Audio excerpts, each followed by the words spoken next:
Baik, Komisaris. Baik, kita mulai perkuliahan teologi sosial kita dengan tema postkolonial. Komisaris sudah bisa mengisi daftar hadir. Baik. Silakan.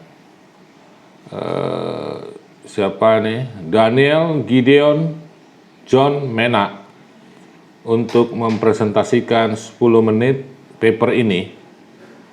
Silakan. Dulu gitu, Pak. Ya. John berdoa. John berdoa. Kita berdoa. Terima kasih Tuhan buat waktu dan kesempatan yang masih dapat kami nikmati pada pagi hari ini. Dan pada saat ini kami akan memulai perkuliahan teologi sosial kami. Tuhan yang memberkati dalam pertengahan akhir yang begitu juga dengan Bapak dosen. Tuhan memberkati, berikan kesabaran dalam didik dan mengajari kami. Terima kasih Tuhan, di dalam nama Yesus kami telah berdoa. Amin.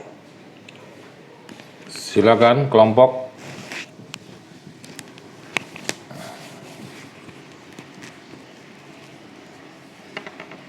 Kelompok, ayo. Silakan.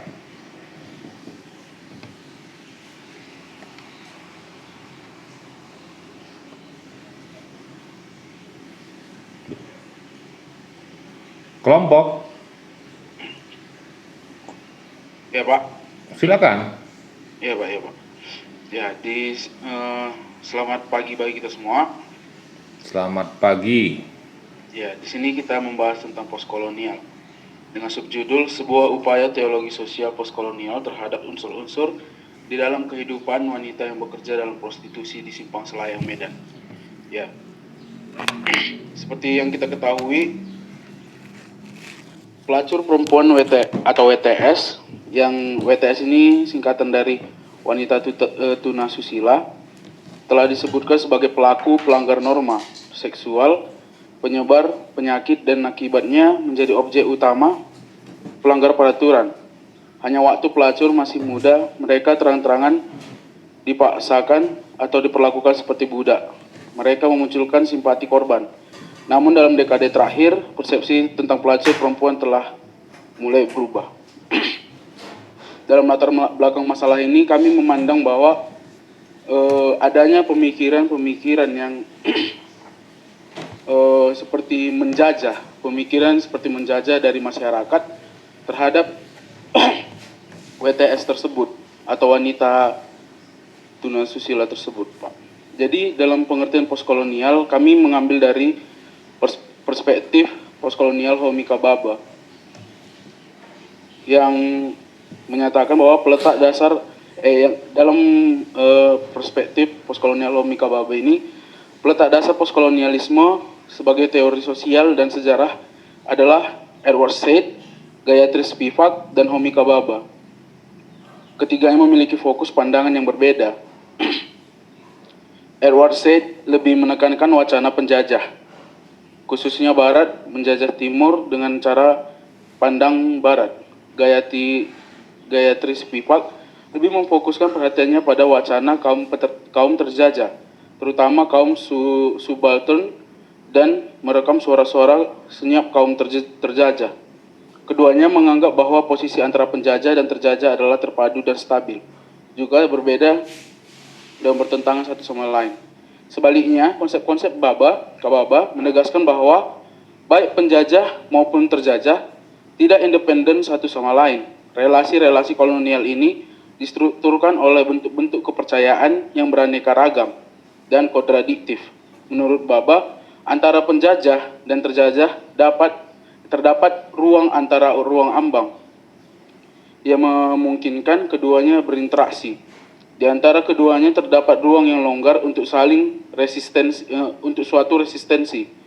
Bagi Baba, garis pemisah antara kedua kebudayaan itu tidak pernah tetap dan tidak dapat diketahui batas dan ujungnya. Dalam masyarakat jajahan selalu muncul stereotipe yang dipercaya sebagai kebenaran tentang adanya kutub-kutub dikotomis. Sedangkan metodologis Kajian postkolonial model Orientalisme Elroset telah memungkinkan dikotomi kategori mengenal majikan budak. Penjajah yang dijajah seperti rasisme yaitu kulit hitam putih, mereka yang beradab dan tidak beradab. Dalam praktiknya masyarakat memiliki berbagai pandangan stereotipe tentang kedua kutub tersebut. Mereka saling meliankan stereotipe dikotomis yang membedakan secara tajam kaum penjajah dan yang dijajah. Selain itu hadir dalam teks-teks postkolonial. Ya.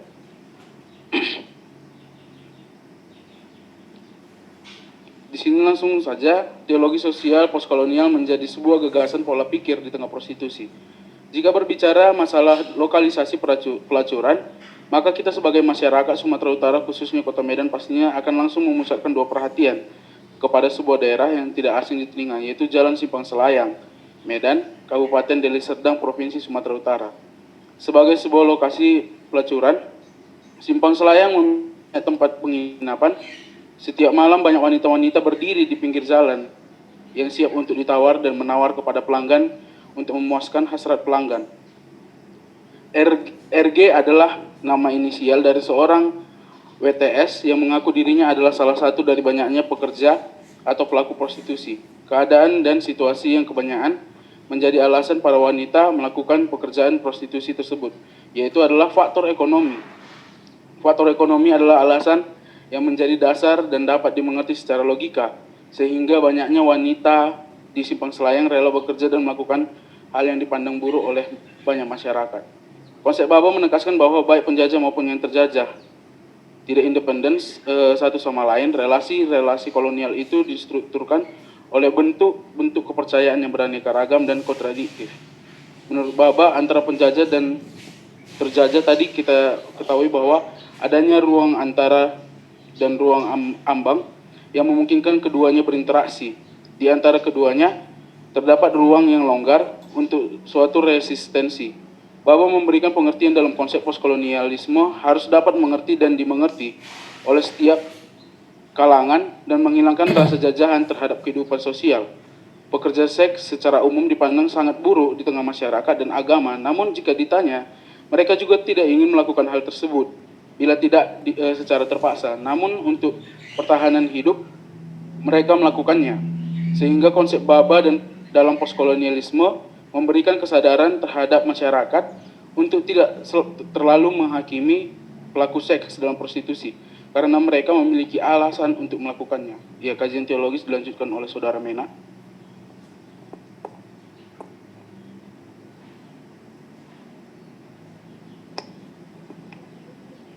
Ya, dalam kajian teologis kami mengambil teks dari Yohanes 7 ayat 53 sampai Yohanes 8 ayat 11. Di sini ceritakan tentang Yesus yang sedang mengajari ahli Taurat dan banyak lagi. Di dalam peristiwa ini kita bisa melihat bahwa para ahli Taurat membawakan seorang wanita kepada Yesus dan mengatakan bahwa wanita tersebut telah melakukan tindakan perzinahan seperti itu. Nah, di sini kami kelompok membuat bahwa ada alasan mengapa orang Farisi membawa perempuan tersebut. Ya, di sini kami membuat para ahli Farisi dan para ahli Taurat merancang sebuah pertanyaan untuk menjebak dengan kasus tersebut. Nah, juga bisa melihat bahwa kejadian itu Yesus dipaksa untuk memilih antara dua pilihan, yaitu menyetujui hukuman tersebut atau menentang pemerintahan Roma. Kemudian di sini kami membuat, oleh karena itu kita harus mampu untuk meneladani sikap Yesus yang mengampuni dosa perempuan yang berzina, walaupun Yesus tidak menyetujui tindakan tersebut. Nah, jika kita lihat dari kasus perzinahan sekarang ini yang semakin merebak, walaupun ada undang-undang mengenai pelanggaran tersebut, kami kelompok menekankan dari segi moral sama seperti Yesus, yaitu lakukan yang dilakukannya ketika itu. kita tidak perlu menghakimi perempuan yang berzina, melainkan merangkulnya supaya mereka terlepas dari hal itu.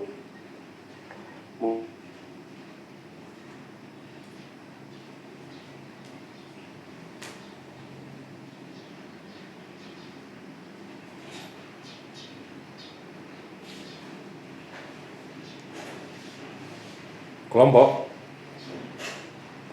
Ya Pak, Udah? udah Pak. Oh sudah. Nah, coba kalian lihat paper saudara. Ya, sebetulnya dari subjudul itu sudah ada kesalahan. Nah, sebuah upaya teologi sosial postkolonial terhadap unsur-unsur di dalam. Lihat. Kelompok. Ya Pak. Apa yang salah? Ini masih yang sederhana ini soal penulisan.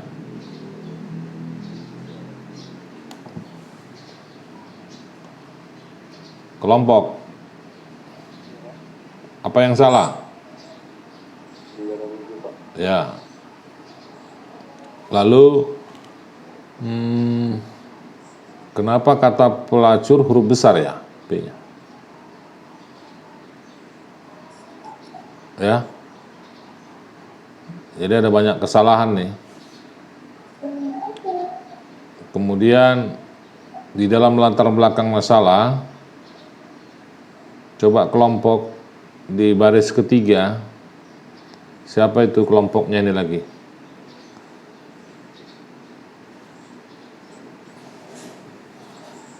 Gideon, Daniel, John, baca itu coba baris ketiganya apa itu? Mana John? Ya Pak. Silakan baca. Hanya waktu pelacur masih muda mereka terang-terangan dipaksakan atau diperlakukan seperti budak. Mereka memunculkan simpati korban. Coba, oke, selesai. Apa arti kalimat itu?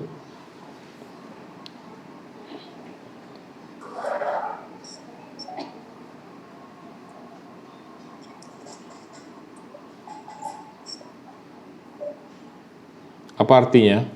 Ini artinya Pak, pada saat seorang PSK itu yang pertama kali bekerja atau memulai pekerjaannya itu seperti dipaksakan ataupun diperlakukan seperti budak, itu maksudnya Pak. Namun setelah sesudah lewat dari tahap-tahap awal ataupun lewat dari bisa dikatakan sebagai pemula, dia sudah terbiasa seperti itu Pak. Oh. Nah, itu maksudnya ya, karena rancu sekali kalimat itu. Nah, lalu masih di dalam latar belakang masalah, ada kalian sebut di dalam paper ini, di halaman 2, paling atas, disebut gitu bahwa seorang WTS, mereka adalah golongan ahli neraka yang abadi. Maksudnya apa itu golongan ahli neraka yang abadi? Itu Pak, itu dari pandangan masyarakat sebenarnya Pak. Bagaimana masyarakat memandang PSK tersebut Pak? Iya, apa itu golongan ahli neraka?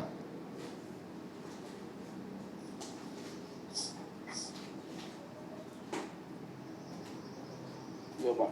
Apa arti golongan ahli neraka? Ada golongan ahli sorga, golongan ahli dunia lagi nih. Ini apa nih bahasa ini? Ya? Mungkin Apa salah Pak. Apa? Suku Oh, Bahasanya yang terlalu apa ya, terlalu hiperbola kali itu ya.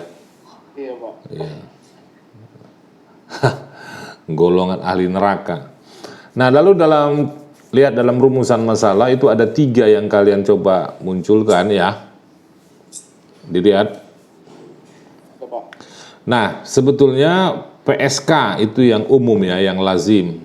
Bukan WTS lagi, PSK. Nah,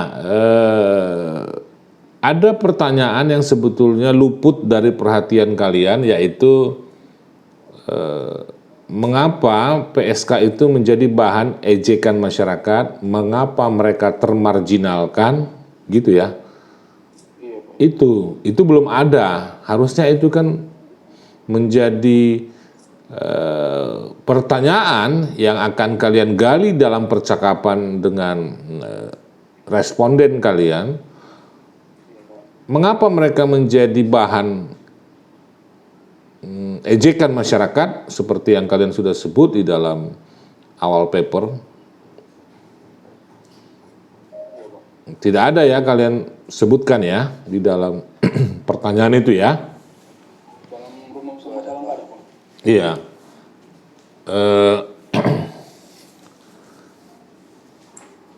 Kalau saya mau bertanya, mengapa mereka menjadi bahan ejekan atau mengapa mereka termarginalkan dari hasil percakapan kelompok dengan PSK itu, kira-kira apa yang menyebabkan mereka menjadi bahan ejekan atau termarginalkan itu?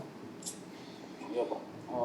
Mengapa dijadikan bahan ejekan? Karena masyarakat memandang bahwa pekerjaan seorang PSK itu adalah hal yang dosa besar gitu Pak. Yang tidak layak untuk disebut sebagai pekerjaan Pak. Dalam wawancara kami bersama dengan Bapak Risman Ginting Pak, selaku masyarakat di daerah Simpang Selayan. Kalau saya hadirkan koruptor dengan seorang PSK, bagi kalian mana yang lebih berharga bagi kalian? Koruptor dengan PSK Pak. Ya. Yang lebih berharga bagi kami PSK Pak. Kenapa? Karena PSK itu juga masyarakat Pak. Bisa dikatakan kalau masyarakat tidak ingin dirugikan oleh PSK, tidak usah berurusan dengan PSK. Sedangkan koruptor, tanpa kita berurusan dengan koruptor tersebut pun sudah merugikan masyarakat. Seperti itu Pak. Oke. Lalu kenapa mereka termarginalkan? Kenapa PSK termarginalkan dibanding koruptor? Karena pekerjaannya Pak. Pekerjaannya maksudnya? Yang perspektif orang banyak, masyarakat pada umumnya itu tidak lazim dilakukan seperti itu Pak. Seorang PSK? Iya Pak. Tidak lazim. Kalau koruptor, lazim? Kalau koruptor juga nggak lazim Pak. Cuman dari kalangan masyarakat bagaimana cara mengetahuinya Pak, seperti itu. Malah koruptor bisa senyum-senyum ya? Iya Pak, mereka poya-poya Pak. Nah, baik. Supaya kalian tahu, jadi nanti kalau ketemu koruptor, mereka sebetulnya lebih rendah kalaupun mau dibuat seperti itu, jenjang-jenjang ya.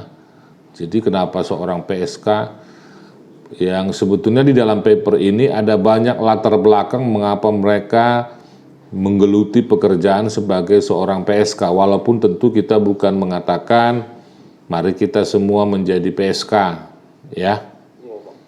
Tetapi kan kalau koruptor berdasi lebih terhormat, padahal dia melacurkan diri juga ya. Nah, kalian di dalam paper ini mencoba mengangkat mengangkat seorang tokoh Homi Kababa ya. Betul? Gimana Pak? kalian mengangkat seorang tokoh. Iya Pak. Ya, Baba, Pak. ya. Kira-kira mengapa kalian mengangkat pikiran-pikiran Baba ini di dalam membedah sebuah masalah yang terjadi di Simpang Selayang, yaitu praktek prostitusi di Simpang Selayang Medan?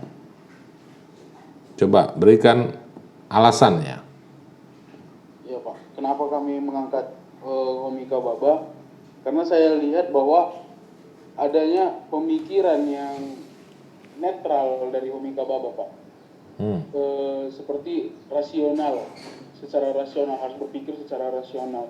Di mana di sini Homika Baba tidak hanya memihak kepada salah satu pihak, tetapi harus mendengarkan kedua belah pihak tersebut. Dan ada acuan bahwa dari Homika Baba bertujuan untuk memerdekakan yang terjajah, seperti itu Pak. Nah, saya nggak tahu nanti ya bagaimana titik sentuh antara teori Baba dengan masalah kalian. Ya, saya tidak bisa melihat sebetulnya, tetapi silahkan nanti kelompok bisa berargumentasi. Karena gini, Homika Baba itu kan secara akademis kita bisa melihat sudut pandang postkolonialnya adalah ada dua kutub biner yang berbeda, yaitu yang dijajah, ya, dan penjajah, yang dijajah dan penjajah. Nah, itu harus dilihat di dalam sebuah konteks historis yang tidak selalu linier, satu arah. Nah, kalau yang dijajah itu bersikap resisten, tadi sebut kalian resisten itu tahu ya, maka penjajah bersikap cemas. Kenapa? Karena pihak penjajah merasa khawatir ketika daerah atau wilayah jajahannya itu dijajah oleh orang lain, masuk penjajah baru. Nah, berdasarkan hal ini, Baba melihat pentingnya penyelamatan kondisi yang tidak menentu antara yang resisten dan yang khawatir. Nah, dengan kata lain sebetulnya budaya itu sebagai strategi pertahanan yang dapat dilakukan oleh agent.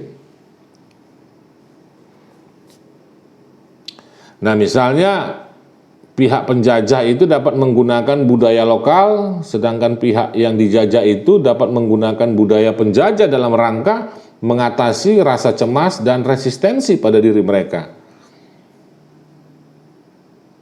Misalnya dalam konteks kita sekarang, ketika Indonesia sudah merdeka, ya, tetapi kan budaya-budaya penjajah katakanlah dalam konteks historis penjajah yang lalu, masa lalu, dan tetapi dalam konteks sekarang penjajahan itu juga tidak melulu dalam konteks fisik perang. Nah, budaya barat misalnya ya, budaya barat itu kita lihat masih menjadi sebuah model yang mengatasi budaya kita. Itu warisan-warisannya, dan postkolonial mencoba melihat itu masih ada keterkaitan. Nah, kalau misalnya dalam konteks sekarang apa yang disebut dengan budaya timur dan budaya barat, utara dan selatan. Dan bahkan itu sampai masuk dalam percakapan-percakapan ideologis mengenai modernitas. Nah,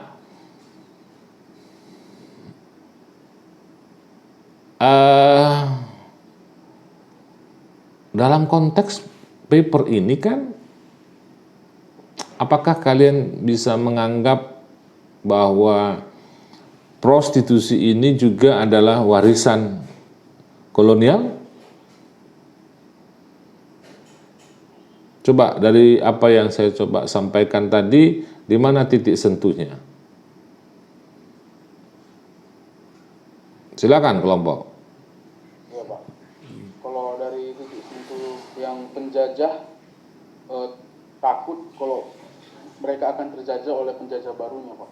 Di sini kami memandang prostitusi tersebut di dalam Simpang Selayang, masyarakat itu sebenarnya juga takut Pak terjajah oleh kegiatan prostitusi tersebut. Takut terjajah oleh kegiatan prostitusi tersebut dalam arti takut terkena penyakit seperti itu Pak, penyakit dari kegiatan prostitusi tersebut, sehingga pemikiran dari masyarakat terhadap pelaku prostitusi tersebut juga menjajah prostitusi tersebut itu juga Pak, tanpa memikirkan apa alasan pelaku prostitusi tersebut itu melakukan kegiatan prostitusi tersebut itu Pak. Seperti itu titik temu yang kami rasa mungkin bisa Pak. Oke. Kita akan masuk pada wacana postkolonial ini ya. Kan ini secara sederhana, postkolonial itu kan adalah sebagai sebuah upaya kritis, historis terhadap kolonialis barat yang terus membangun jejaring dengan non-barat setelah bekas koloni mendapatkan kemerdekaannya, setelah bekas yang dijajah itu mendapatkan kemerdekaannya. Nah, di dalam konteks kemerdekaan, artinya sudah merdeka, muncul semangat dari konteks itu untuk merekonstruksi dan menggali pengalamannya sendiri. Ya. Paham ya? Jadi ketika sebuah, katakanlah kita bicara contoh dalam wilayah sebuah negara, negara itu sudah merdeka, tadinya dijajah, kemudian dia merdeka, tetapi sebetulnya kolonial itu terus membangun jejaring dengan non-barat, artinya di luar barat, artinya yang bekas dia jajah. Nah, kemudian dari para tokoh-tokoh katakanlah yang memunculkan postkolonial ini sudah kalian sebut tadi, misalnya Gayatri Spivak, lalu siapa itu kan misalnya dalam konteks India, lalu ada Homi Kababa, ada Edward Said, ya. Bagaimana menyadarkan agar warga atau negara yang bekas dijajah itu merekonstruksi dan menggali pengalamannya sendiri. Tahu? Paham ya? Oke. Kalau saya tanya, Koni Siahan paham? Koni Siahan? Koni? Mana Koni?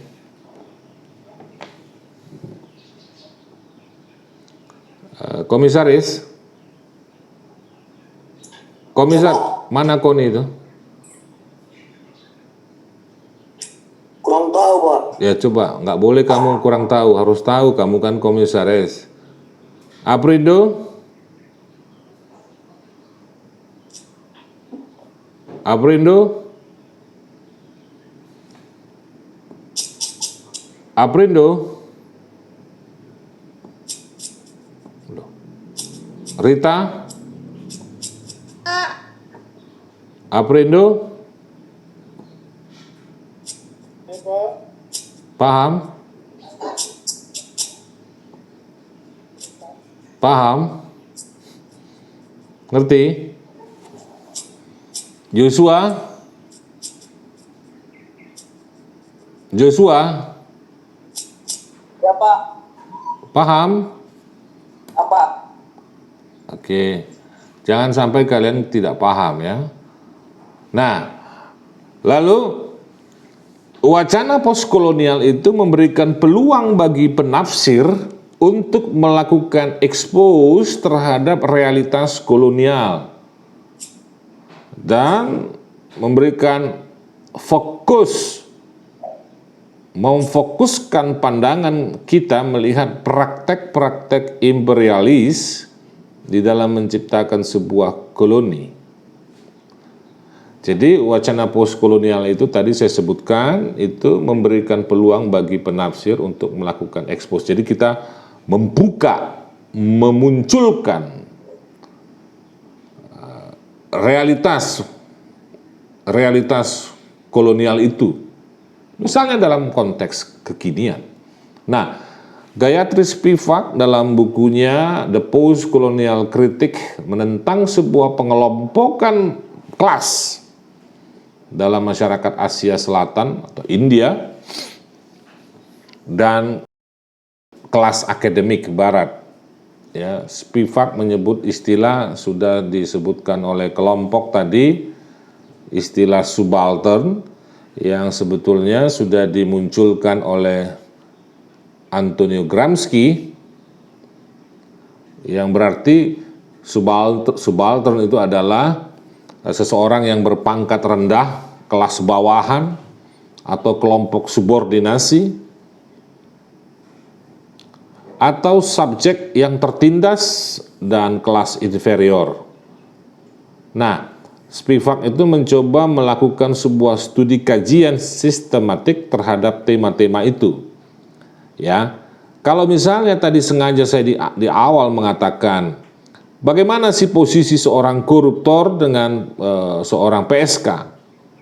Maka ingat, praktek korupsi yang terjadi di negara ini misalnya, ini kan tidak terlepas dari praktek yang lazim dilakukan ketika koloni ada di Indonesia, yaitu melalui apa? Mereka mendapatkan keuntungan dengan cara menjadi pengkhianat bangsa ini.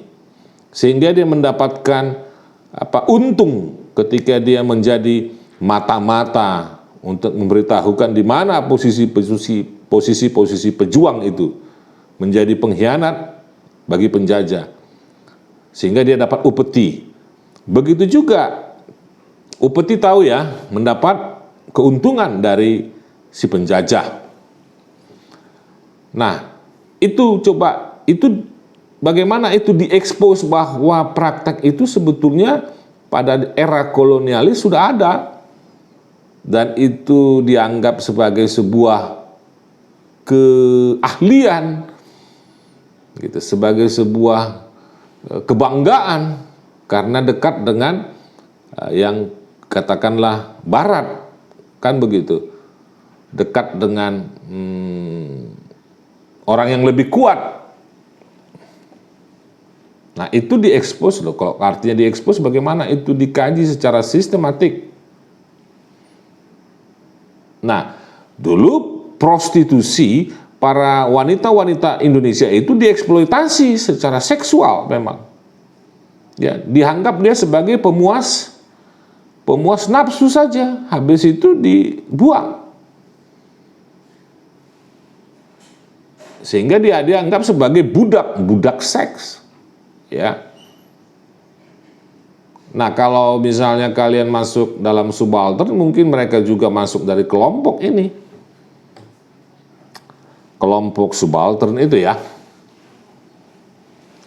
Nah, wacana postkolonial itu juga turut mempengaruhi paradigma teologi sebagai ilmu. Ingat ya. Nah, misalnya bagaimana ya kita mencari celah, katakanlah sumbangan pikiran postkolonial ini di dalam mempengaruhi cara berteologi kita. Nah, menurut saya ini bisa saja mungkin disejajarkan, artinya pengaruh dari cara berpikir postkolonial itu bisa disejajarkan dengan bagaimana kita mendekati Alkitab itu dengan menggunakan pendekatan eksistensial. Ya, artinya Alkitab adalah kisah dan pergumulan. Kisah dan pergumulan hidup orang beriman di dalam suatu zaman dan tempat yang tertentu, yang tentu saja dia berharga pada zaman itu dan tentu saja berharga pada masa kini. Jadi pengalaman historis dan pengalaman kini. Itu dia. Nah, implikasinya adalah berharganya Alkitab bagi kita saat ini itu berarti sama berharganya dengan pengalaman dan pergumulan-pergumulan iman dan konteks di mana kita berada. Hidup sebagai manusia dalam suatu tempat dan zaman tertentu. Jadi persoalannya bukan, kalau begitu persoalannya bukan apa kata Alkitab, tetapi apa dan bagaimana konteks. Nah, pertanyaan yang harus dijawab tentu adalah bagaimana orang-orang melihat dan mengekspresikan konteks mereka. Lalu ya bisa saja konteks itu memberikan share mengenai apa kata Alkitab.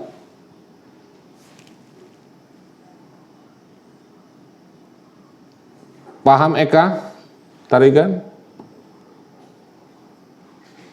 Eka Paham, Pak. Paham. Syukur.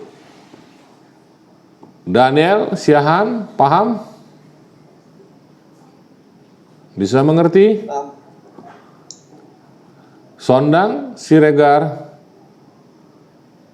Ya, Pak. Oke, Lili Sinurat bisa mengerti? Iya, Pak. Bisa mengerti ya? Iya, Pak. Baik. Nah, sampai di situ ada pertanyaan nggak ya? Silakan kalau ada yang mau ditanyakan kepada saya ya. Nah, lalu nilai apa yang dapat menjadi penentu dalam kebijakan dan keputusan terbaik dalam hidup manusia?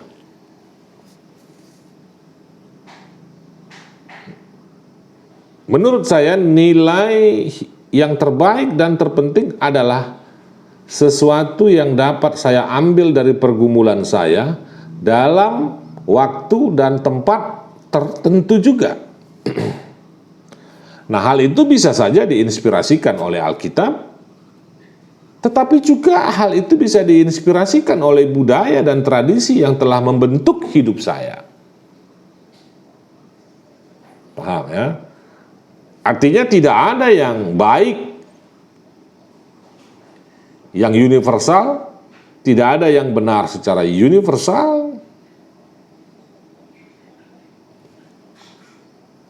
Ya, nah, saya teringat dengan seorang penulis buku, William Spon, dalam bukunya yang berjudul What Are They Saying About Scripture and Ethics, yang mengatakan bahwa hukum yang mengatakan cintailah musuhmu sebenarnya bukanlah sesuatu yang unik. dalam etika Kristen karena bersifat kodrati. Nah, untuk itu menurutnya daripada kita mencari hukum-hukum yang baru di dalam Alkitab, orang Kristen itu lebih baiklah mencari kesaksian yang dapat menghasilkan orientasi baru mengenai hubungan mereka dengan Tuhan. Artinya bukan apa yang baik yang dicari, tetapi mengapa itu baik atau dalam pengertian apa sesuatu perbuatan itu dikatakan baik. Artinya di sini bahwa Spon itu sangat menghargai eksistensi manusia dengan budayanya. Nah, karena bisa saja budaya dan tradisi kita itu jauh lebih bisa menjelaskan dan menolong kita untuk memahami apa sih itu yang disebut dengan baik. Ya, bisa. Jadi budaya dan tradisi yang menyekitari Anda semua itu sebetulnya bisa menolong kita atau bahkan mungkin lebih dalam maknanya mengenai kita memahami cintailah musuhmu. Ya. Kalau nanti mungkin ada kalian yang bisa menemukan, menurut Spon itu bisa ada kemungkinan. Ya, kalau ini mayoritas kita orang Batak misalnya. Orang Batak itu sebetulnya proses sebuah perdamaian itu bisa nggak terwujud? Mana di sini nih mahasiswa nih orang Batak yang masih kental di sini, siapa ini? Kalau si Tommy si Tepu. Tommy. Ya Pak. Ah, kamu orang Batak bukan? Suku Batak. Karo Pak. Oh, Karo bukan Batak ya? Batak Karo Pak. Oh, Batak Karo. Nah, apa kira-kira kau bisa temukan dari budaya, katakanlah tradisi Batak Karo, mengampuni atau mencintai musuh itu seperti apa? Atau musuh harus dihabisin? Ada nggak? Kalau di Karo Pak, pengetahuanku belum ada aku dapat itu Pak. Belum menemukan ya? Iya, memang belum pernah lah terjadi bagaimana cara untuk mengampuni seseorang itu kalau dalam Karo itu Pak. Ya, artinya ketika ada konflik, bagaimana kita mencintai musuh? Belum ya? Belum dapat Pak. Iya, orang Batak itu sepengetahuan saya itu bentuk mencintai musuh itu adalah dengan berdialog. Maka ada fungsi dalihan natolu misalnya. Berdialog, setelah itu makan bersama. Dah. Sebetulnya tidak ada kemungkinan orang Batak itu untuk dendam misalnya, atau musuh abadi, walaupun selalu dikait-kaitkan dengan Mardomu di Tanona, Rara katanya. Tahu ini mana nih orang Batak? Koni Siahan. Koni. Ini Koni ini jangan-jangan dia ada zoomnya tapi dia entah di mana. Koni. Nggak jelas Pak, macet jaringannya. Oh, jaringannya yang macet. Oke, baik. Tapi kamu jelas suara saya ya. Oke lah, Rosni.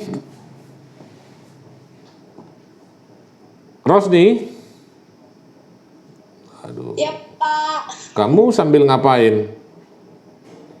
Ini Pak, tadi kan saya mutkan. Oh gitu. Oke, baik. Kamu dengar dari tadi ya? Dengar Pak. Kalau kamu dari etnis Batak Simalungun, ada nggak kira-kira dari budaya dan tradisimu itu yang bisa menjelaskan sebuah kisah tentang mencintai musuh yang ada di dalam Alkitab itu? Bisa nggak? Ada nggak? Ada. Oke. Ada, Pak. Yang mana itu? Apa Pak? Apa itu? Contohnya Pak, itu di dalam Batak Simalungun dia berfokus pada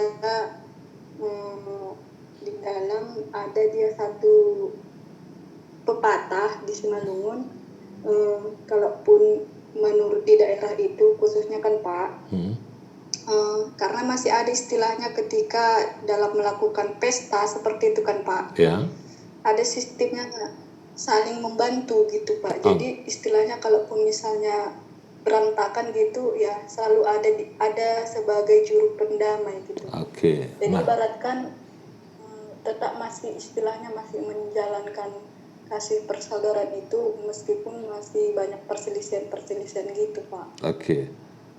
Jadi baik, sebetulnya melalui tema kuliah hari ini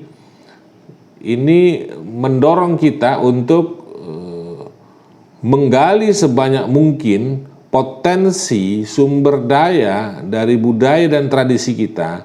Jangan kita ikut juga menjajah budaya tradisi kita itu dengan cara menghilangkannya dari hidup saudara, dari seluruh karakter saudara. Karena ada banyak potensi yang bisa digali, yang bisa menjelaskan pesan-pesan makna-makna Alkitab. Dan itu berarti kita sudah memiliki kesadaran bahwa kita mau membangun atau merekonstruksi. Ya, artinya kita sependapat dengan Baba, dengan Spivak, dengan Edward Said, ya. Itu gunanya. Nah, kalau disebut misalnya pendekatan eksistensialis postkolonial, itu berarti misalnya ya, kita berusaha melakukan tafsir dan analisa terhadap berita Injil yang ada di dalam kebudayaan yang terdapat di dalam konteks kita. Nah, itu tuh. Bagaimana kita melakukan tafsir dan analisa terhadap pesan Injil, berita Injil yang sampai ke dalam kebudayaan kita. Sehingga dengan demikian Injil itu dapat dimengerti dan dipahami oleh masyarakat. Dan warga, umat gereja itu pun dapat menghayati dan dapat menghidup. Dan dia dapat hidup di tengah-tengah kebudayaannya sendiri. Bagaimana kita mengekspos itu? Nah, sama sepertinya ketika kita melihat juga bagaimana Alkitab di dalam kedudukannya ini, nah ini yang kadang-kadang saya suka juga rada-rada geli juga ya, agak sedikit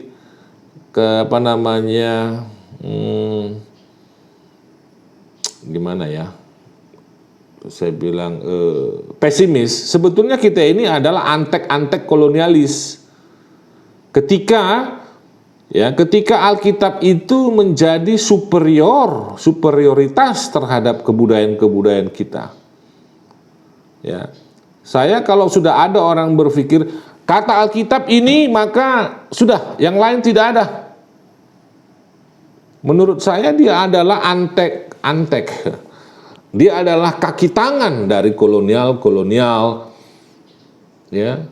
Karena mengabaikan semua ekspresi budaya mereka yang sebetulnya lebih mampu menjelaskan daripada orang yang ngomong apa kata Alkitab itu.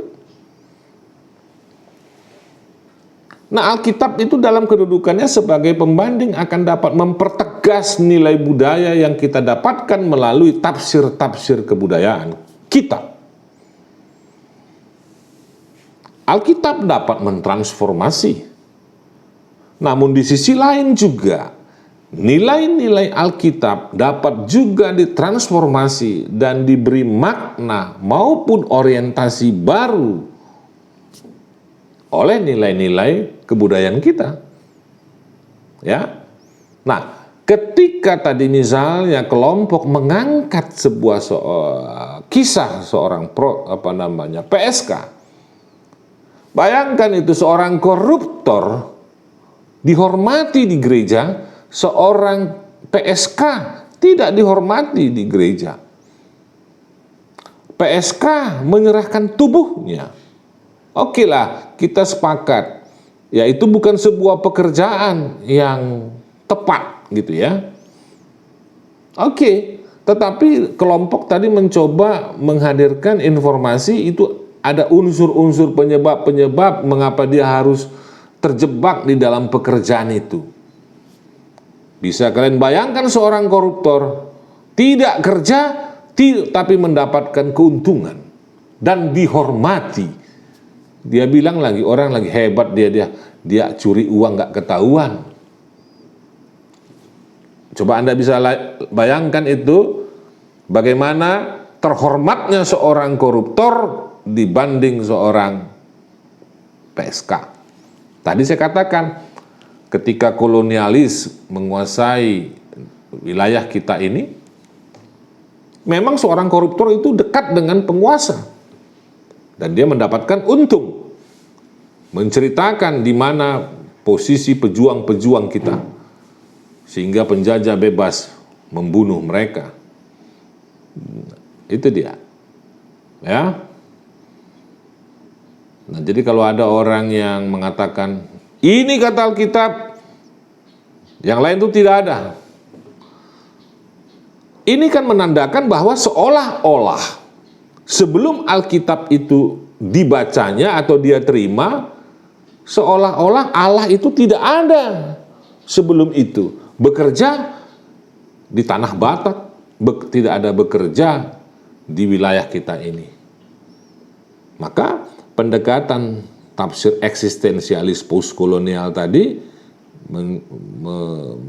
membangun sebuah konstruksi, ya, bahwa proses marginalisasi itu tidak bisa dilepaskan dari bagaimana konteks historis memaknai pekerjaan seorang PSK sekarang.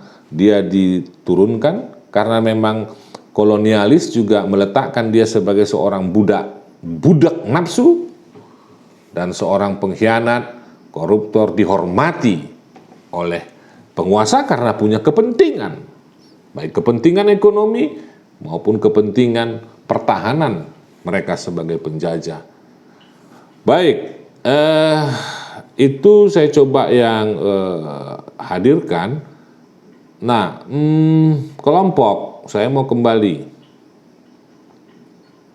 Masih ada kelompok atau sudah tidur? Masih, Pak. Oh, masih.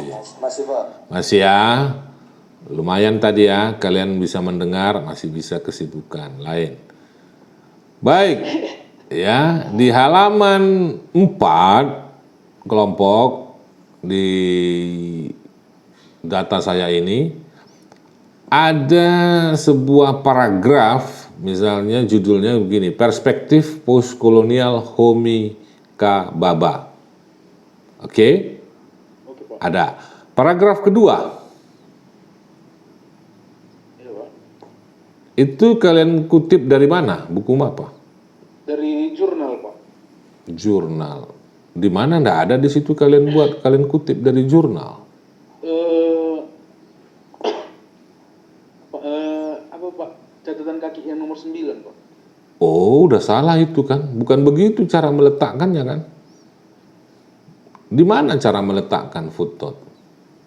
Di akhir paragraf, Pak. Iya, kenapa kalian justru di awal? Hilang, Pak. Ya, hilaf ya, iyalah. Manusia itu kan tidak luput dari kekhilafan ya. Ya. Lalu menurut wawancara kelompok ini melakukan wawancaranya berempat ya? Bisa dibilang kayak gitulah, Pak, karena kan pemikirannya, Pak. Apa maksudnya bisa dibilang kayak gitu? Apa maksudnya itu? Nah, Berempat enggak sih, Pak, cuman bertiga, Pak. Karena Menak kan agak jauh, Pak, di rantau. oh iya, oke lah. Baik, banyak faktor yang melatar belakangi terjerumusnya pekerja seks komersial, antara lain faktor ekonomi, sulit mencari pekerjaan, oke. Lalu gaya hidup, nah ini Kalau saya ingat kemarin itu Daniel Dolok Saribu. Mana Daniel Dolok Saribu? Daniel? Iya, komisaris pun kemana ini? Mati lampu di tempatnya Pak, jadi listrik mati Pak, dia pakai wifi Pak. Iya, mana dia? Tadi dibilangnya sama kami seperti itu, Pak. Apa itu? Nanti kalau misalnya tiba-tiba mati lampu di tempat dia, Pak, dia pakai wifi, Pak. Kebetulan pakai dia nggak ada, Pak. Oh, duh kasihan kali ya. Aduh, ini belum merdeka. Cuman diusahakan dia katanya, Pak. Itu di mana itu? Dia di Medan ya? Medan mati lampu juga ya? Iya, Pak. Waduh. Pancing dia, Pak. Ibu kota provinsi ya, ibu kota Madya mati lampu ya. Ya, tahulah. Gaya hidup katanya ya. Gaya hidup yang cenderung mewah juga mudah ditemui pada diri pekerja seks. Kira-kira menurut saya mau tanya kelompok, kalau PSK yang ada di Selayang itu emang bisa bergaya hidup mewah? Ini kan beda dengan apa yang pernah dipresentasikan oleh Daniel. Seks online apa namanya PSK online, ya kan? Iya. Ini kan yang di pinggir-pinggir jalan ya. Iya Pak. Oke. Ini kalian tanya kepada mereka, apakah mereka juga karena gaya hidup mewah atau mau mencari materi uang untuk gaya hidup mewah? Sebenarnya nggak cenderung ke mewahnya Pak. Jadi? Tapi kayak mana gaya hidup ini dalam arti jalan pintas untuk mendapatkan sesuatu, itu yang kami. Oh, berarti bukan gaya hidup mewah, artinya apakah mereka hanya untuk bisa membeli beras, membeli lauk pauk mereka? Iya Pak. Itu bukan gaya hidup mewah dong. Berarti ini tidak berlaku data ini bagi mereka ya. Iya Pak. Oke. Keluarga yang tidak mampu. Betul? Betul Pak. Oke. Lalu ada juga akibat dari kekerasan karena mereka mengalami perampasan, ancaman, ya, perkosaan gitu maksudnya ya. Iya Pak. Oh, mereka ada korban perkosaan dulu. Dari yang kami wawancarai nggak ada Pak. Oh, nggak ada. Dipaksa, maksudnya dipaksa atau disuruh suami. Itu pun nggak ada Pak. Oh, nggak ada. Lalu dari semua ini apa? Yang mana masuk kelompok mana yang kalian teliti? Faktor ekonomi Pak. Ekonomi. Oh, mereka rata-rata mereka yang kalian wawancarai satu orang ya? Iya Pak. Karena yang lainnya kan lagi kerja Pak. Oh, jam berapa kalian datang ke sana? Kalau mulai berkeliaran jadi pinggir-pinggir jalan itu Pak, jam-jam 10 udah ada Pak. Oh, jadi mereka latar belakang dari keluarga yang tidak mampu. Iya Pak. Oh, begitu. Orang Medan, Iya Pak. penduduk Medan. Kebanyakan Medan, Pak. Oh, tinggal di daerah mana mereka kalau di Medan? Kalau mereka tinggal rumahnya di Jalan Sudirman kan nggak benar itu. Ini di Kalau mana? mereka, Pak, sebagian ada yang berdomisili di Sunggal, ada yang di Tuntungan Pancur Batu, dan ada yang di Simalingkar ya, Pak. Kebanyakan, Pak. Perumnas Iya, Pak, Simalingkar. di Perumnas, Pak. Iya, Pak. Simalingkar apa? Oh, jadi punya rumah mereka. Mereka kayak ngontrak gitu, Pak, cerita mereka, Pak. Oh, itu. Udah observasi Pak. Oh ya, bagus itu. Ya, tapi kan cuma wawancara ini kan. Iya lah Pak. Iya lah, Pak. Wawancara doang, Pak. Iya. Hanya Tuhan lah yang tahu ya. Iya. Oke. Tapi mereka sebetulnya penduduk Kota Medan. Atau mereka dari daerah datang ke Kota Medan dan mencari pekerjaan, nggak ketemu, nggak dapat pekerjaan, akhirnya melakukan pekerjaan ini. Ada juga dari luar, Pak. Ada dari Aceh dan ada juga dari daerah Jawa, Pak. Ya, kenapa gini ketawa? Ya detail kali Pak. Oh iya, memang namanya peneliti begitu. Peneliti itu harus detail. Nomor HP juga ada kamu terima? Nomor Tapi kebetulan mereka nggak mau terbuka seperti itu, Pak. Oh, kenapa? Jadi orang itu nanti menilai seolah-olah ada maksud dan tujuan di luar itu gitu, Pak. Oh, tujuan kalian kan hanya wawancara kan? Iya, Pak. Cuman kan takutnya mereka menilai seperti itu, Pak. Jadi kan lebih baik kalian mencegah gitu, Pak. Oh, iyalah. Kan kalian sudah ngomong, kalian bilang kalian mahasiswa apa? Enggak. Enggak, kalian bilang kami ini mahasiswa teologi, tidak ya? Enggak lah, Pak. Oh, kalian bilang mahasiswa USU gitu. Iya, kami bilang kami kuliah sekuler, Pak. Oh, gitu. Iya. Nama pun kalian ganti lah ya. Iya, Pak. Iya. Menutup identitas, Pak. Oh, iya. Pasti namanya bagus-bagus dibuat ya. Iya. Ya, baik. Nah, baik. Lalu di dalam paper ini di halaman 9, antara halaman 9 dan 10, kalian ada menyebutkan penjajah dan terjajah. Ada ya? Menurut Baba, antara penjajah dan terjajah terdapat ruang antara, ruang ambang. Ya, ada ya? Iya, Pak. Siapakah yang kelompok maksud penjajah dan terjajah dalam konteks masalah kelompok ini? Yang terjajah itu, Pak, yang dari kami telusuri, Pak, yang terjajah itu PSK-nya, Pak, dan yang penjajah itu adalah pemikiran masyarakatnya, Pak. Oh, gitu. Nah, sebetulnya ada baiknya pada saat itu kalian juga mendengar pendapat masyarakat. Ini saya takut, saya duga ini hanya asumsi kalian, masyarakat menganggap rendah. Ya, toh. Kalian kan tidak ada mencoba menggali informasi dari masyarakat. Apakah mereka ada? Ada, Pak. Siapa? Di footnote yang ke-16, Pak. Oh, oke. Apa dia bilang? Di sini Bapak Risman Ginting ini cuma menjelaskan bagaimana lokasi pelacuran ini, Pak. Oke, tapi kan tidak ada anggapan rendahnya. Enggak ada, Pak. Iya. Nah, berarti yang mana? Iya kan? Nggak ada kok. Sepertinya sih kalau di kota besar sudah tidak begitu dianggap seperti itu kan? Kan? Nggak, artinya tidak ada yang bisa kalian buktikan bahwa masyarakat itu, katakanlah masyarakat sekitar atau mana yang menganggap itu rendah, lalu kelas bawah dan seterusnya. Nggak ada kan? Sebenarnya, Pak, dalam wawancara sama Bapak Risman Ginting ini juga, Pak, ada itu, Pak, kata-katanya seperti itu, cuman nggak kami cantumkan itu, Pak. Oh, iyalah, yang saya baca kan, saya kan bisa membaca paper. Kalau membaca hati kalian, mana bisa saya baca? Iya. Ya kan? Hanya dukun lah yang bisa membaca itu nanti katanya kan. Saya mana bisa baca? Iya, Pak. Dukun santet maksudnya. Nah, lalu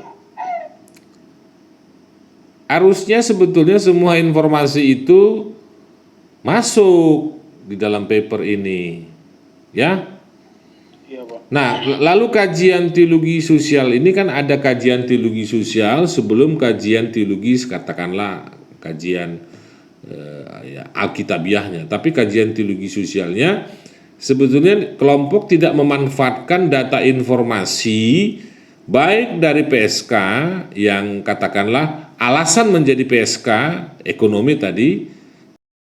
Lalu siapa yang merendahkan PSK, siapa yang mendiskriminasi PSK, siapa yang membuat mereka menjadi kelas inferior, sehingga kalau itu sudah ada sebetulnya baru bagaimana kalian dudukkan dia dengan teori Baba, konsep penjajah dan terjajah misalnya yang sudah kalian sebut tadi. Itu tidak terurai, tidak terjelaskan dengan baik. Menurut saya ini dugaan kalian, tetapi kalian bilang tadi bahwa Pak Ginting ada menyebutkan tapi tidak masuk dalam paper ini ya. Tapi menurut kalian lah, bagaimana kajian teologi sosial kalian ini?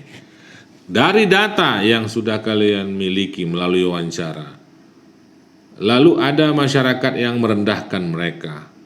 Lalu teori Baba ini mau diletakkan di dalam perdebatan dua hal tadi. Bagaimana ini berdebat? Silakan kelompok.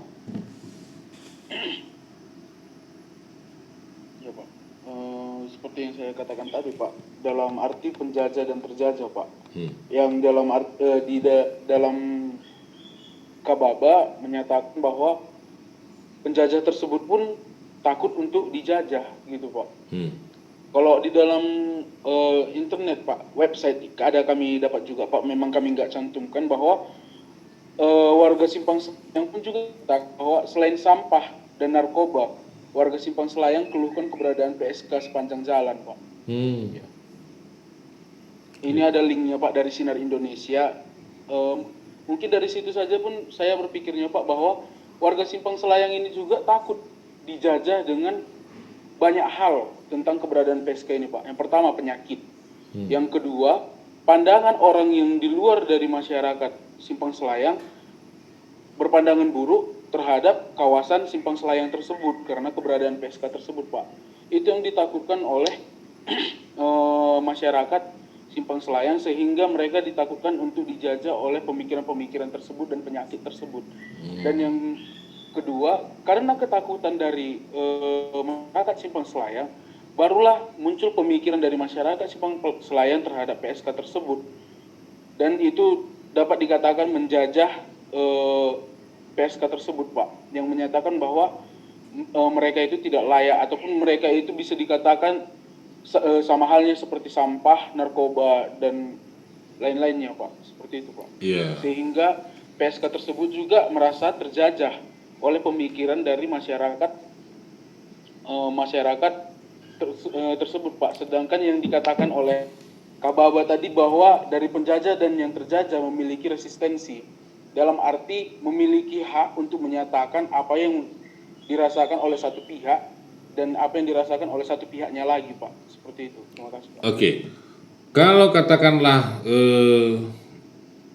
PSK wanita itu adalah bagian dari keluargamu, ya, adikmu, kakakmu, misalnya, ini misal ya. Lalu kira-kira apa yang akan muncul dalam benakmu, yang akan kamu sharekan kepada adikmu atau kakakmu perempuan itu? Ya, sekarang kalau saya memiliki saudara ataupun kakak perempuan saya seperti itu Pak, saya harus dapat juga melihat bagaimana konteks keluarga kami Pak. Kalau misalkan memang keluarga kami yang kurang mampu dan tidak memiliki alasan lagi untuk bertahan hidup atau bisa dibilang memang untuk tidak layak lagi untuk hidup, saya merasa tidak bisa berbuat apa-apa Pak. Karena itu adalah juga keputusan dan juga usaha. Betul. Namun sebaliknya jika keluarga kami masih memiliki kemampuan, masih memiliki hal-hal yang dijadikan untuk alasan untuk hidup seperti keluarga kami masih mampu, di situ saya menyatakan bahwa kakak saya salah Pak. Seperti itu Pak. Iya, jadi itu salah ya. Salah dilihat dari Pak, situasinya Pak. Karena kan ada pemakai, ada pengguna, dan ada penyedia. Iya Pak. Lah, kenapa si PSK ini yang diletakkan pada posisi salah, si pengguna tidak gitu kan?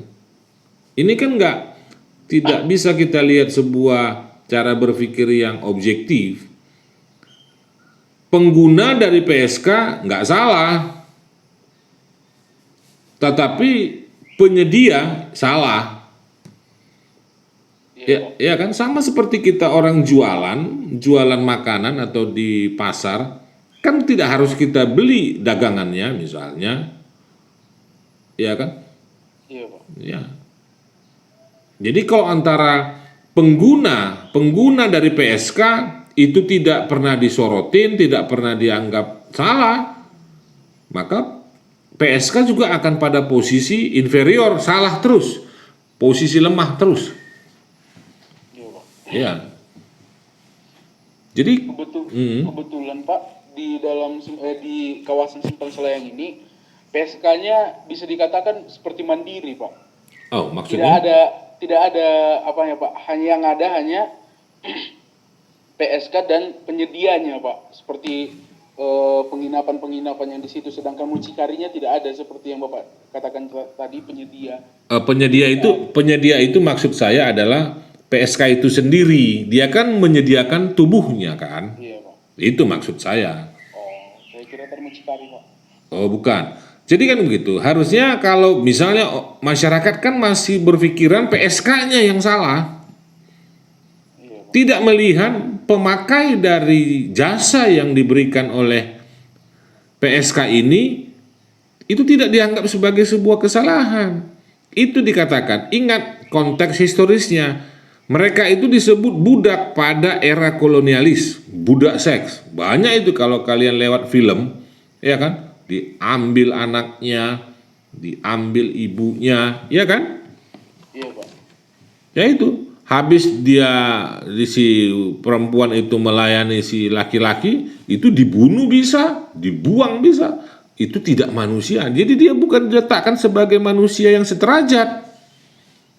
Itu yang dulu juga terjadi di era kolonialis, dan itu berlanjut terus meskipun kita sudah merdeka. Si laki-laki sebagai pengguna PSK tidak pernah salah karena dia bayar. Begitu tuh. Ya kan? Iya, Pak. Iya. Kalau mau nolong ya kasih aja uangnya. Tidak usah pakai tubuhnya. Kenapa? Nggak mau rugi. Misalnya saya tanya John Robert. Saya tanya itu siapa? John Pane. John, Pak. kan nggak usah pakai tubuhnya, berikan uang. Kan bagus kan, jauh lebih bagus ya. Iya, Pak. Tapi kan Itu orang bagus juga, Pak. bagus ya. Kalian kemarin ada memberikan uang juga kepada mereka. Iya, uang. Kami memberikan gimana, Pak? Uang terima kasih kami itu, Pak. Oh ada ya. Ada kalian berikan ya. Ada, Pak. Ada, Pak. Karena kan nggak semua wanita yang menjadi PSK mau terbuka seperti gitu, Pak. Oh jadi kalian wawancaranya di mana? Di pinggir jalan, Pak. Oh iya. Oke. Iya, Pak. Lalu di dalam kajian teologi kelompok mengangkat sebuah teks dari Yohanes pasal 7 ayat 53 sampai pasal 8 ayat 11. Benar? Benar, Pak. Benar. Nah, oke, kalian sudah sampaikan, tuliskan. Tetapi saya mau bertanya, mengapa Yesus di dalam narasi Yohanes ini tidak memberlakukan hukuman kepada PSK yang sudah diseret ke hadapannya, diseret oleh para laki-laki dengan harapan mereka agar perempuan ini dihukum mati, begitu ya? Halo kelompok. Iya, Pak. Oke, tetapi saya mau bertanya, mengapa Yesus di dalam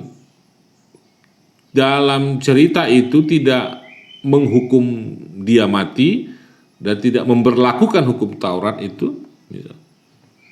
Mengapa ya menurut kelompok? Dari teks ya. Mengapa? Ya, saudara Mena. Mana, Mena?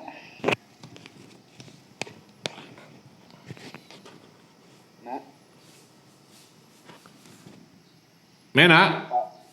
halo, Pak. Ya, mengapa? Ya, dalam ayat ini Yesus di sini katanya ada membuat bahwa Yesus bukan menyangkal pernyataan yang dikatakan oleh. Jadi Bapak bertanya, kenapa Yesus tidak menghukum kan Pak?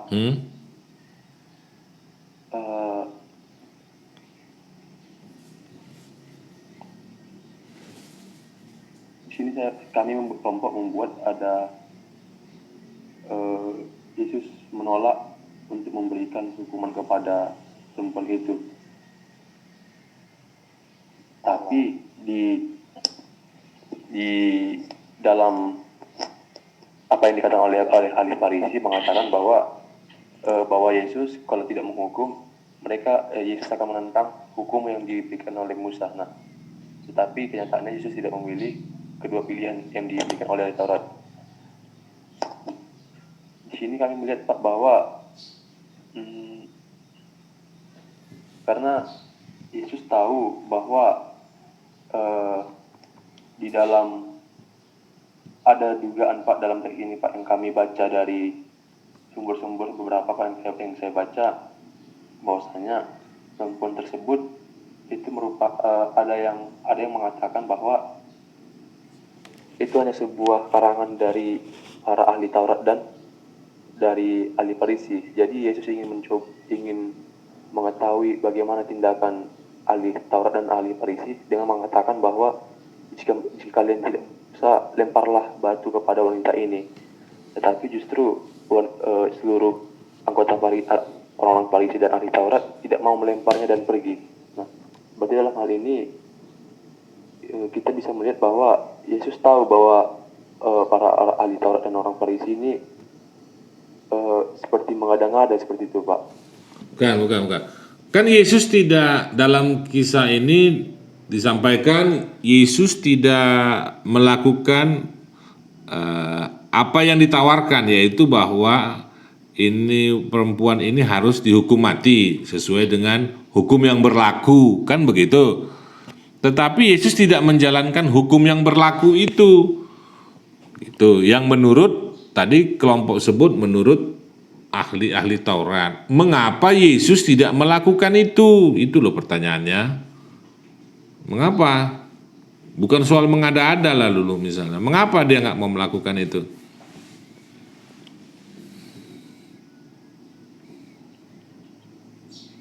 Ya Pak, saya akan mencoba untuk menjawabnya Pak. Mengapa Yesus tidak melakukan hal itu? Karena pertama, Yesus sudah tidak di awalnya tidak memandang wanita tersebut lagi Pak. Karena yang dia bisa dikatakan perhatian Yesus itu sudah direbut oleh orang-orang Farisi tadi Pak. Sehingga Yesus menyatakan bahwa barang siapa di antara kamu yang tidak berdosa, hendaklah ia yang pertama melemparkan batu kepada perempuan itu. Sehingga bisa dilihat dari sini Pak, bahwa Yesus itu memfokuskan utamanya kepada orang-orang Farisi itu Pak. Dan lalu yang kedua, kenapa Yesus tidak melakukannya? Karena Yesus di dalam ayat yang ke-10 sudah mengampuni, dalam ayat yang ke-10 dan 11 di situ sudah langsung mengampuni perempuan tersebut Pak. Di situ ada dikatakan bahwa aku pun tidak menghukum engkau, pergilah dan jangan berbuat dosa lagi mulai dari sekarang. Jadi di situ saya melihat bahwa adanya dari Tuhan Yesus memberikan kasihnya Pak terhadap orang yang berdosa Pak. Ya, maksudnya bukan, iyalah ini nampak kali ini hari Senin ya, kemarin hari Minggu, jadi masih ada suasana-suasana kesan-kesan khotbahnya ya. Begini, ini masyarakat patriarkal ini ya, ini kan masyarakat yang paternalistik ya, yang meletakkan perempuan itu di bawah derajat laki-laki. Perempuan adalah subordinasi laki-laki. Itu masyarakat paternalistik yang sedang dihadapi oleh Yesus dalam kisah ini. Benar pun dia, tetap dia akan menjadi salah. Itu kan masyarakat paternalistik. Yang benar adalah yang laki-laki. Itu dikotomi yang terus dibangun, perempuan pada posisi salah. Nah, lalu dia disebut sebagai seorang PSK. Apakah bisa dilepaskan antara tadi apa yang saya katakan, antara orang yang menyediakan tubuhnya dengan pemakai tubuhnya itu bisa dilepaskan? Ya? Makanya muncul siapa yang tidak berdosa di antara kita ini, silakan. Anda pengguna dari tubuhnya. Iya kan? Misalnya ya kan? Paham? Paham, Pak. Loh, kalau karena tadi saya katakan perempuan itu tidak sulit untuk dibenarkan dalam tindakan-tindakan seksualitas, maka Yesus menghadirkan sebuah problematik, siapa yang tidak berdosa. Anda patut diduga juga adalah pengguna dari jasa apa? Prostitusi itu. Makanya tadi saya katakan kelompok kenapa nggak melihat, nggak mewawancarai laki-laki yang menggunakan PSK. Nah, perempuan kan sudah dalam posisi budak seks di situ. Dia mau mencoba merevisi itu dengan mewacanakan sebuah perkataan, siapa di antara kita yang tidak berdosa? Silakan melempar batu atau menghukum dia sampai mati dengan melempar batu. Itu ya, jadi bukan semata-mata ini. Sebetulnya perempuan itu sudah dalam posisi yang tersakiti. Jangan-jangan dia nggak dibayarkan, hanya dieksploitasi. Oke, makanya di awal tadi perempuan ini kan sudah diletakkan Yesus sebagai korban. Yang mengorbankan adalah laki-laki ini yang menggunakan jasa tubuhnya itu. Loh, kok korbannya malah dihukum? Diampuni, gitu loh, ya. Jadi penjelasannya harus penjelasan yang seperti itu, gitu maksud saya. Jangan kalian selalu memberikan semacam wejangan kayak kata-kata sambutan, ya kan? Misalnya begini, apa itu yang kalian sebut? Seperti yang Yesus lakukan ketika itu, maka kita tidak perlu menghakimi perempuan-perempuan yang berzina, melainkan merangkulnya supaya mereka terlepas dari hal ini. Maksud kalian merangkulnya apa ini? Wah, ini merangkul ya. Gimana itu? Coba itu baca kesimpulan nomor 3.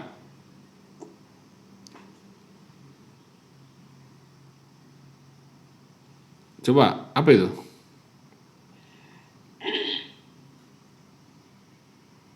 Siapa aja ini? Menak mana, Menak? Ya Pak, Bacalah itu nomor 3. Dalam Yohanes. dalam Yohanes 7 ayat 3 sampai Yohanes 8 ayat 11. Mengenai tentang begini bahwa manusia tidak memiliki hak untuk menghukum orang yang berdosa, karena hal itu sudah ada hukum yang mengatur mengenai setiap pelanggaran. Amin. Kita akhirnya bisa mengaminkan. Amin, saudara-saudara. Amin. Ya. Aduh, alah. Aduh. Apa ya kan? Kurasa nggak perlu lagi lah kalian ini langsung CGI, langsung pendeta aja lah semua ini udah. Ya. Oke lah. Baiklah. Saya pikir kita akan masuk dalam diskusi. Silakan jika ada yang mau bertanya. Aku Pak. Siapa? Oh, Rizky dulu Pak Rizky. Siapa? Nggak ada Ki. Oh, berarti Pak aku. Siapa? Rizky Pangaribuan. Oke, Ricky Pangaribuan. Tolong komisaris dibantu saya dulu dengan mencatat nama-nama mereka ya. Udah masuk nggak ya?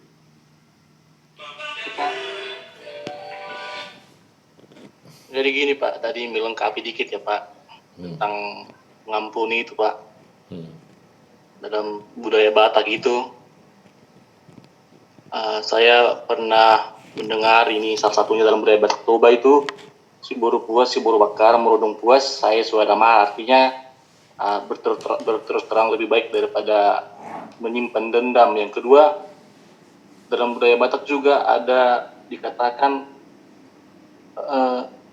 mulu adong haci roham di main dongamu undang balason mobil haci rohana asal undang dua sifat poriomu. Jadi ini saya rasa konsep yang tidak kalah dengan jika pipi kananmu ditampar berikan juga dengan pipi krim. Dan seperti itu Pak. Saya hanya melengkapi sedikit ya Pak. Pertanyaan saya menyangkut dengan PSK ini juga Pak. Dalam gereja masa kini juga kita kerap melihat bahwa penjajahan itu bukan hanya terjadi di kasus-kasus di Medan seperti itu, melainkan dalam gereja secara banyaklah kita katakan gereja juga menjajah orang-orang yang seperti itu, orang yang hamil di luar nikah tidak diberkati atau susah diberikan berkat seperti itu. Padahal bukan artinya dosa satu-satunya dianggap hanya berzina seperti itu. Hanya berzina sajalah dosa satu-satunya yang dianggap oleh gereja ini. Padahal hukum Taurat sangat banyak. Padahal kita memahami bahwa ke-10 hukum Taurat itu adalah sama,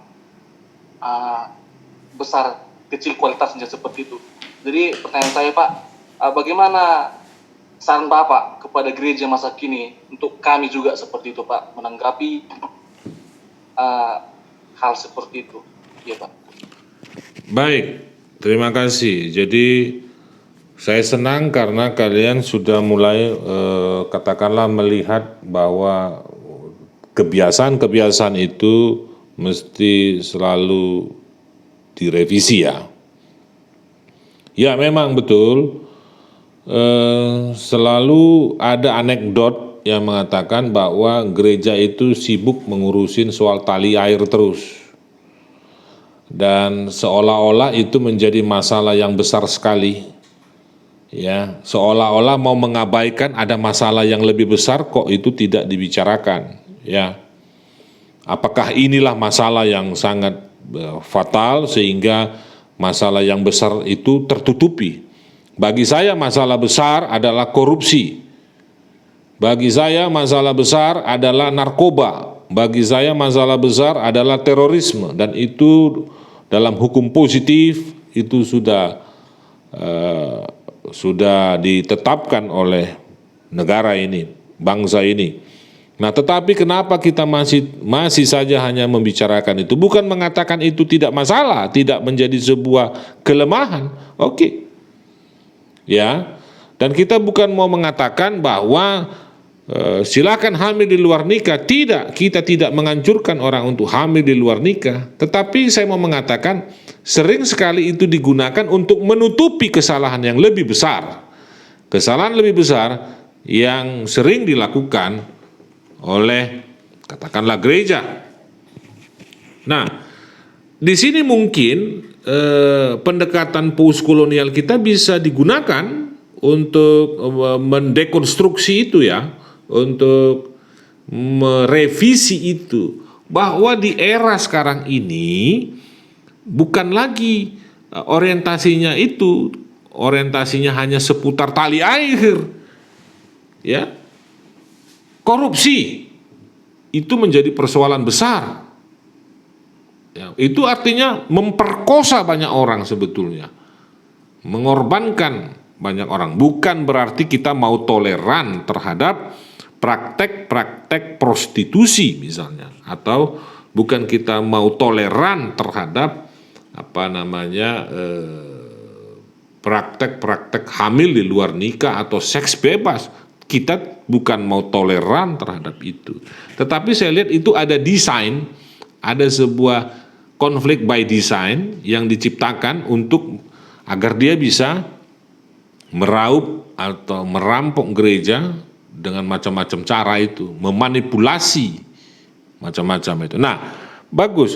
Nah, jadi saya melihat tadi benar apa yang kamu katakan bahwa hukum pertama sampai hukum ke-10 tadi ya, Ricky ya. Iya, Pak. Itu sejajar ya. Ya, sama ininya, sama fungsinya dan tujuannya, membangun sebuah tata kemanusiaan yang beradab. Oke. Nah, kalau diminta pendapat saya misalnya adalah ini kan upaya kita juga untuk mendekonstruksi warisan-warisan stereotipe yang terus dipegang sampai saat ini dengan cara menggugat terus-menerus, tentu lewat tulisan dan pikiran. agar kita gini. Orang Batak juga bilang, ada mengatakan apa itu? Taludo narikoti dibaen naum rikot. Pernah dengar Riki? Kita mengerjakan yang penting, tetapi kita tidak pernah mau mengerjakan hal-hal yang jauh lebih penting. Karena apa? Karena ada keuntungan yang mau diambil dari situ. Tidak usah dibicarakan yang sangat penting ini, yang penting-penting aja. Yang sangat penting tidak. Apa? Kalau dikatakan terjemahannya, kalah yang penting, atau yang penting itu dikalahkan oleh yang sangat penting. Artinya ada yang lebih prioritas. Nah, bagaimana juga kisah tadi, bagaimana Yesus bukan mentoleransi ya, bukan karena dia katakan, oke, saya mengampunimu dan jangan lakukan lagi. Artinya kan dia tidak toleran di situ, tidak bisa mentoleransi juga. Tetapi ada jauh yang lebih besar yang mesti dia kritik habis, yaitu menempatkan hierarki antara laki-laki dan perempuan, bahwa perempuan adalah budak seks. Itu mesti didekonstruksi. Ya, perempuan bukan untuk budak seks. Orang menikah bukan untuk menjadi budak seks, bukan untuk soal kasur, dapur, apalagi sumur. Gitu. Nah, itu yang mau dia konstruksi. Nah, sekarang bagaimana dengan gereja kita? Ya. Bagaimana dengan gereja-gereja ini semua? Memang saya mau mengatakan semua masih terjebak kepada soal-soal remeh-temeh, soal-soal yang begini nih, soal tali air terus, yang hamil di luar nikah lah, yang apa lagi, kumpul kebo lah, yang ini menurut saya sengaja terus menjadi pusat perhatian gereja untuk mengaburkan yang jauh lebih penting, penginjilan, apalagi diakonia sosial lemah, menutupi itu semua. Ya, kan lebih enak menyidangkan orang daripada menyidangkan dirinya. Ya, gereja terus terang masih jauh ketinggalan dari itu. Makanya kalau kalian pernah nonton bagaimana wawancara saya dengan Ketua Moderamen GBKP, Riki ada dengar itu? Iya, Pak. Bagaimana kecepatan dari GBKP, lihat itu, pemberdayaan ekonomi jemaat lewat lewat credit union. Lalu bagaimana mereka bisa memberikan lokasi bagi saudara-saudara kita yang yang difabilitas ya, yang Down syndrome. Bagaimana mereka menyiapkan fasilitas untuk sesamanya yang HIV AIDS.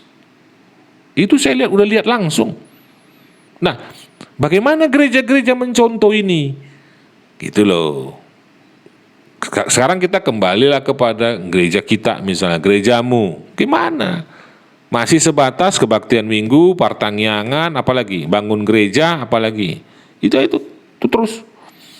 Jadi kalau mau memberkati orang, kau udah hamil belum? Ya kan? Kamu sudah bagaimana? Masih itu percakapannya, bukan percakapan bagaimana membangun hidup. Ya, makanya sekarang kan saya coba tantang kita semua untuk bagaimana kita melihat celah diskusi tentang kesederajatan, keberagaman misalnya. Gereja harus masuk ke wilayah-wilayah abu-abu itu, ke wilayah gelap itu, yang tidak mau dibicarakan itu. Ya, tetapi kita harus bicarakan. Saya senang kalian sudah sepakat antara BEM dan GMKI, tinggal menentukan kapan kita terlibat ngobrol-ngobrol santai. Kita bicara ngobrol-ngobrol santai dengan sesama kita. Yang meski mereka juga transgender, kita dengarlah, kita ngobrol lah. Ya kan? Itu saya harapkan kalian akan teruskan seperti itu. Sehingga dengan kita berbicara dengan banyak orang, kita bisa semakin diperkaya, diperkuat teologinya. Oke ya? Paham ya? Paham ya? Oke, baik. Jadi pelan-pelan kalian juga kan selama ini kan di jemaat. Coba itu transformasi lah para penatua dalam diskusi-diskusi gitu. Dengan jemaatmu diskusi-diskusi.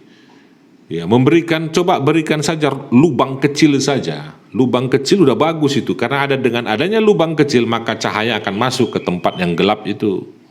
Sinar akan masuk ke tempat yang gelap itu. Kalau sudah ada diskusi dalam kesederajatan, saya pikir kedua belah pihak akan tercerahkan. Gereja bukan hakim dari dunia ini. Bukan. Saya takut gereja yang akan dihakimi terlebih dahulu. Dan itu ada di Alkitab ya. Aku datang bukan untuk ini. Aku akan memporak-porandakan bait Allah. Karena dilihat di dalam sejarah Alkitab itu, gereja sudah menjadi pusat transaksional. Ya. Abad keempat itu luar biasa sejarah gelapnya, dan itu sampai sekarang. Saya pikir itu catatan kritis saya terhadap kondisi gereja. Silakan yang lain. Terima kasih Ricky. Salam Pak. Siapa nih? Rajesh. Pak. Oke, silakan. Anam. Siapa? Anca Pak. Oh, Panca. Ya, silakan Panca. Mungkin aku bukan mau bertanya, tapi sedikit ada ngambil. Saya pernah membaca satu buku dengan karya Muhyiddin Pak, Muhyiddin Dahlan. Karya novelnya berjudul Tuhan Izinkan Aku Menjadi Pelacur. Iya. Jadi dalam novel itu, memang belum semua saya baca Pak, masih sebagian.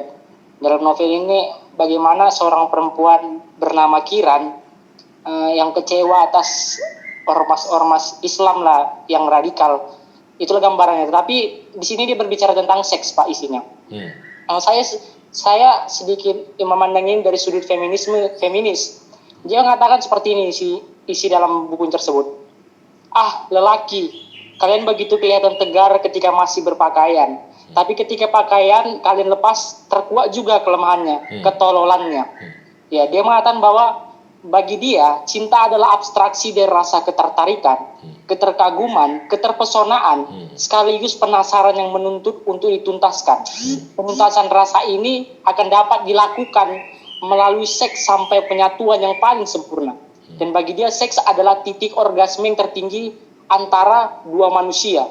Seks, gairah, dan keterpesonaan itu lama-lama akan menjadi suatu fenomena dan seperti sebuah grafik yang mendatar, lalu memuncak dan kembali mendatar. Itulah cinta, kata Dahlan dalam novelnya Tuhan Izinkan Aku Menjadi Pelacur. Nah, saya melihat di sini bahwa bagaimana perempuan juga mempunyai peran, bagaimana juga perempuan mempunyai kuasa atas laki-laki dalam, kalau kita bicara makalah mereka dalam hal seksnya Pak. Jadi tidak melulu perempuan yang dijadikan objek seks, tapi bagaimana di sini perempuan yang berkuasa atas seks tersebut. Itu Pak, saya mau cuma menambahkan itu Pak, karena pernah membaca tentang buku ini Pak. Terima kasih Pak. Baik.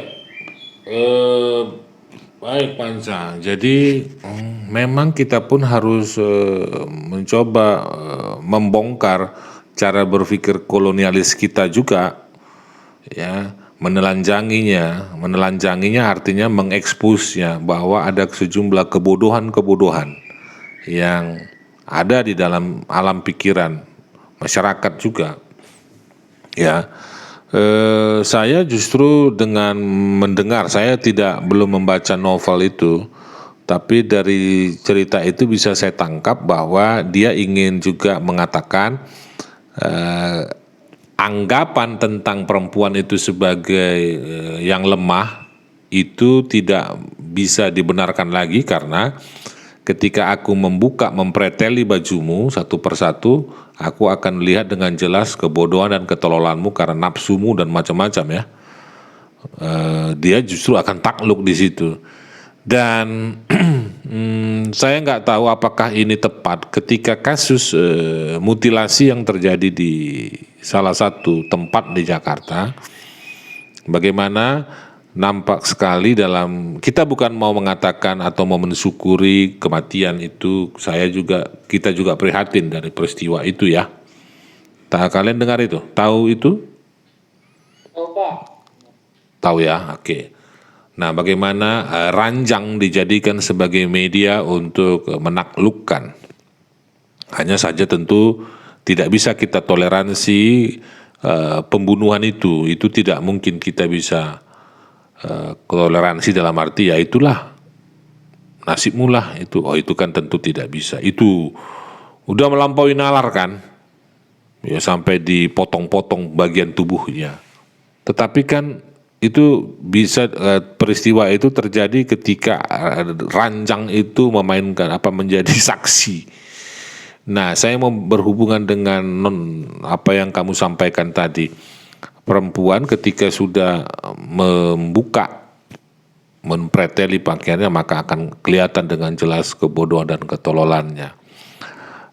Oke, saya sependapat ya, saya bisa setuju dalam hal itu untuk mengatakan cara berpikir atau stereotipe atau prapaham kita itu memang sekarang mesti meletakkan laki-laki dan perempuan itu kan sebagai makhluk yang sederajat, punya hak masing-masing, punya pendapat, punya kekuatan masing-masing. Ya. Artinya laki-laki punya kekuatan dan perempuan juga punya kekuatan yang tidak dimiliki oleh laki-laki. Yang selama ini diletakkan perempuan itu kelihatan kayak gagah, ya. Jadi kepada mahasiswi saya di sini, jangan selalu juga merasa inferior, jangan selalu merasa kami kan perempuan, kami kan nggak bisa, itu kan laki-laki, jangan juga begitu. Maka ketika ada stereotipe seperti itu, maka Anda sendiri mensubordinasikan dirimu sendiri sebagai manusia yang lebih lemah dari laki-laki, ya kan? Sering begitu. Apalah kami ini kan cuma perempuan. Nah, lah terus kenapa? Ya tuh. Sebetulnya tidak boleh lagi pernyataan-pernyataan seperti itu keluar. Nah, jadi dalam hasil bacaan ini jelas sekali karya ini walaupun dia secara vulgar mengatakan dia minta izin ya kepada Tuhan, kalau dari judulnya Tuhan minta izin aku mau menjadi pelacur, dan dia mau mengatakan bahwa pelacur itu jangan dilihat sebagai sebuah kerendahan, karena justru dia bisa menaklukkan yang dianggap selama ini sebagai makhluk yang kuat dan kokoh itu ya kan, laki-laki kan. Nah ya memang, jadi bagus itu Pancaya, itu kan menelanjangi, membuka atau membongkar konstruksi yang dibangun selama ini tentang laki-laki yang kokoh, nggak punya kelemahan. Padahal sebetulnya punya kelemahan juga ya. Oke Pancaya. Oke Pak. Bagus, teruslah begitu ya. Jadi senang saya kalau berpikir yang sangat kritis itu bagus ya. Baik, nah ada lagi?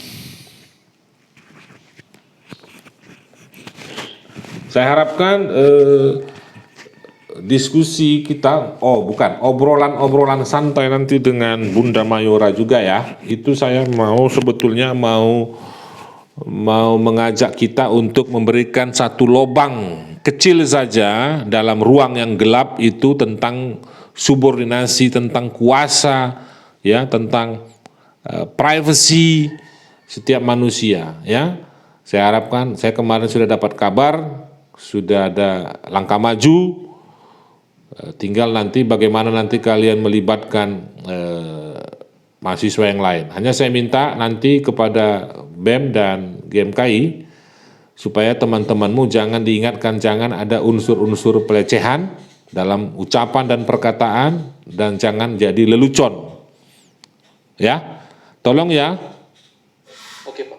Baik, nanti sampaikan kepada semua rekan mahasiswa, jangan ada kata-kata yang melecehkan. Dan merendahkan.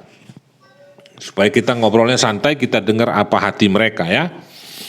Baik, jika tidak ada, silakan kelompok untuk menjawab pertanyaan-pertanyaan yang mungkin sudah dilakukan melalui chat chat room ini. Silakan kepada kelompok. Iya.